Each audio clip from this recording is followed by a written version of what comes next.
E aí, pessoal, estamos de volta aí, né, que Elias, a história de vocês, para falar aí, dar continuidade à nossa aula sobre a Primeira Guerra Mundial, né? Hoje a gente vai falar sobre as consequências da guerra, sobre o fim do conflito, tá? Então, é um conteúdo especificamente do nono ano, então, se é do nono ano, essa aula é para você. Lembre-se de que se você não viu a primeira parte da aula, assista o primeiro vídeo, né, para entender como a guerra se desenrola. E aí a gente vai hoje comentar um pouco sobre o fim da guerra, tá? Então, sem demora, vamos para frente, tá? Para frente. Pronto. A guerra a caminho do fim, né? Então a gente tem, primeiro, a Frente Oriental Alemã, né, conseguiu, na verdade, conter uma série de vitórias contra a Rússia. Pessoal. A Rússia sofria duras derrotas durante a guerra. Milhões de soldados russos vinham morrendo no percurso da Guerra Mundial. Tá? Inclusive, esse foi um dos fatores que justificou a Revolução Russa de 1917. Né? Então, o que a gente vai ter é que na Rússia, a Rússia gastava dinheiro, N fatores que fizeram com que a Rússia, as massas sociais na Rússia passassem a lutar contra o governo e derrubar o czarismo com a primeira Revolução Russa de 1917, em fevereiro, e depois com a Revolução de Outubro de 1917. Então, com a Revolução de 1917, a Rússia sai da guerra, né? Em outubro, a Rússia sai da guerra, assinando um tratado com a Alemanha, né, em que entregava a Polônia, parte da Polônia, para a Alemanha como reconhecimento da rendição aí, né, da saída da Rússia da guerra, certo? E aí quando a Rússia sai da guerra, aí o pêndulo de certa forma pende mais para um lado, né? Então aí você vai ter a Entente de certa forma enfraquecida com a saída da Rússia, né? E aí os aliados, a Tríplice Aliança, na verdade, ela acaba que vendo aí a oportunidade de expandir as suas vitórias. No entanto, né, quase que simultâneo a esse processo de saída da Rússia, nós temos a entrada dos Estados Unidos. Né? Então, os Estados Unidos vai ter um navio afundado por submarinos alemães, né, principalmente ali na região da Inglaterra. Né? Então, os submarinos alemães faziam cerco à Inglaterra com o objetivo de impedir a chegada de suprimentos e alimentos. E um navio estadunidense ele acaba sendo afundado, e isso leva os Estados Unidos a declarar guerra contra a Tríplice Aliança, e aí você vai ter um avanço, né, da Entente. Então a Entente ela acaba aqui avançando muito, né, e rapidamente você vai ter territórios sendo tomados pela Entente, e aí rapidamente o fim da Tríplice Aliança ele era visível.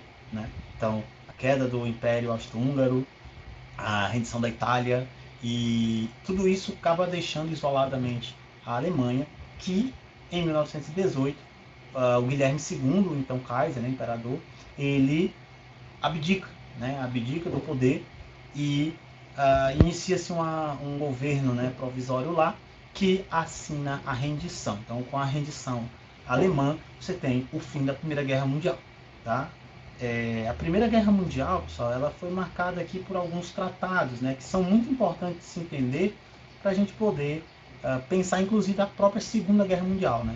A Segunda Guerra Mundial, ela não dá para entender a Segunda Guerra Mundial sem entender como se dá o fim da Primeira e por que isso acabou se tornando fator para o desenvolvimento da Segunda. Então, você tem, em 1919, nós temos a Conferência de Paris, né, que seria ali a união dos países vitoriosos, né, os países aí liderados, claro, principalmente pela Inglaterra, França e os Estados Unidos, e ali ficava decidido, né, as medidas que seriam tomadas para conter, né, para manter a paz mundial. Né? Então, os Estados Unidos propõem uma série de medidas, né, para impedir que uma nova guerra viesse a acontecer. Uma delas, inclusive, era de não se cobrar indenização, né, dos países derrotados. No entanto, principalmente a Inglaterra e a França, que viam, né, a Alemanha, os Estados Unidos também viam a Alemanha como uma ameaça industrial naquele momento, vão fazer uma série de medidas que levam, digamos assim, a uma quase humilhação da Inglaterra em relação aos demais. Então nós temos formação da Sociedade das Nações, a Liga das Nações, que de certa forma seria mais ou menos como uma espécie de ONU, né? Ainda que não fosse a ONU propriamente dita, mas um protótipo aí do que hoje é a ONU. Então essa organização ela tinha como objetivo garantir a paz mundial e a resolução dos conflitos de forma diplomática, né? Para que não houvesse outro conflito armado. E nós temos aí o Tratado de Versalhes, né? O Tratado de Versalhes que provavelmente foi o tratado que leva necessariamente ou quase necessariamente à Segunda Guerra Mundial, né? Então o Tratado de Versalhes, ele o que ele definia? Primeiro ele definia a culpa, né? A culpa da guerra cai sobre a Alemanha, né? Tendo em vista que o Império Austro-Húngaro se desfaz, o Império Otomano cai também, as outras nações que se renderam antes acabam parcialmente absorvidas desse tratado, e aí a culpa cai sobre os alemães. Então a Alemanha ela perde as suas colônias, né, quase suas colônias, as minas de ferro, de carvão, é obrigada a pagar uma indenização de guerra exorbitante aos vencedores. A Alsácia e Lorena, que havia sido anexada pela Alemanha durante a Guerra Franco-Prussiana, que era um território francês, ela é devolvida à França, então obrigam a Alemanha a devolver. A Alemanha é obrigada a ceder uma parte do seu território à Polônia, né? Então o chamado corredor polonês. Então a Alemanha acaba sendo dividida por uma faixa de terra que pertencia à Polônia, então cria-se ali, né, essa cisão aí no meio da Alemanha. E a Alemanha tem uma série de limitações, né, de decretos que limitam o potencial bélico e as forças armadas alemãs. Então, a quantidade de homens, né, não poderia passar de 100 mil, a marinha britânica, a marinha alemã ficava impedida, né, de ser convocada, a indústria bélica ficava proibida, né, a produção de armas, tudo isso para limitar o poder da Alemanha, não só na Europa, mas na África também e tal. E isso leva necessariamente ao desenvolvimento, né? Foi, de certa forma, o motor que o nazismo, né, definido pelo Hitler, vai surfar nessa onda de descontentamento alemão. Tá? E claro que, além de tudo isso, você tem uma sociedade marcada pela crise pós-guerra. Certo? Então aí a gente vai ver aqui um pouco sobre as consequências da guerra. Né? Então, as consequências da guerra são muitas. Né? Então nós temos perdas humanas, você vai ter aí um número de mortos de aproximadamente 20 milhões ou 25 milhões, com um número próximo de feridos também, né? Danos ambientais e materiais, né, nos palcos da guerra, principalmente na Europa, onde você vai ter a destruição de cidades praticamente inteiras.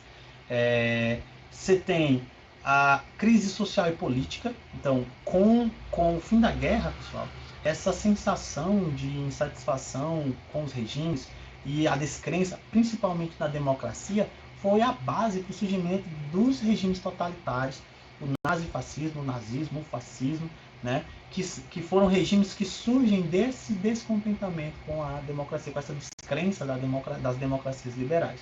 Tá? Outro fator importante é que, com o fim da guerra, você vai ter um avanço, né, na luta pelos direitos das mulheres, porque durante a guerra, a maior parte da mão de obra masculina ela foi convocada para a guerra. E quem assume o posto desses homens são as mulheres nas fábricas. Né? Só que, com o fim da guerra, muitas dessas mulheres foram demitidas, né, expulsas, e aí a intenção era retornar àquela sociedade anterior à guerra, né, como se a ordem social pudesse voltar ao que era. E isso, na verdade, vai fazer com que as mulheres cada vez mais se organizassem em busca dos direitos, né, tendo em vista que a sua importância cada vez mais evidenciada, né, nesses momentos, elas passam a se organizar em comunidades, em associações, e aí é possível ver que após a Primeira Guerra Mundial você vai ter um avanço, né, no direito de voto, né, nos direitos trabalhistas das mulheres em diversos locais da Europa. Né? Você vai ter o sufrágio universal e por aí vai. Tá? Então a expansão, outra coisa importante é a expansão econômica dos Estados Unidos. Né? Os Estados Unidos, durante a guerra, pelo menos durante a maior parte da guerra, foi responsável por financiar a maior parte das nações. Então, com o fim da guerra, os Estados Unidos havia crescido a sua produção agrícola e industrial, né, estratosfericamente falando. Né? Os caras conseguiram expandir a sua economia como nunca antes, né? Não é à toa que após a Primeira Guerra Mundial você vai ter um declínio dos impérios britânicos, franceses e tal, e os Estados Unidos começam a despontar como potência mundial, tá? A Europa, a Europa e a África, né? Ela é redesenhada, tendo em vista que impérios se dissolveram, colônias foram anexadas, e aí você vai ter um novo mapa da Europa, né? Novos países passam a surgir com o fim da guerra. E na África, especificamente, aprofunda-se a luta contra a dominação imperialista. Ora, com o enfraquecimento dessas nações, com a luta desses soldados na guerra, ficava evidente que era possível lutar contra a dominação europeia. E isso vai se aprofundar, levando a guerras e, posteriormente, à libertação desses países, né, do domínio europeu. Então você vê que a guerra ela tem uma série de consequências profundas, né, tanto na Europa como no mundo. Então, aqui dá para a gente ver o Império, né, o Império Alemão, né, o Império Austro-Húngaro antes da guerra, né, como é que a Europa estava organizada antes da guerra. Você tem aí a França, a Alemanha, né, os regimes, e depois da guerra você vai ver uma série de novos países surgindo, né?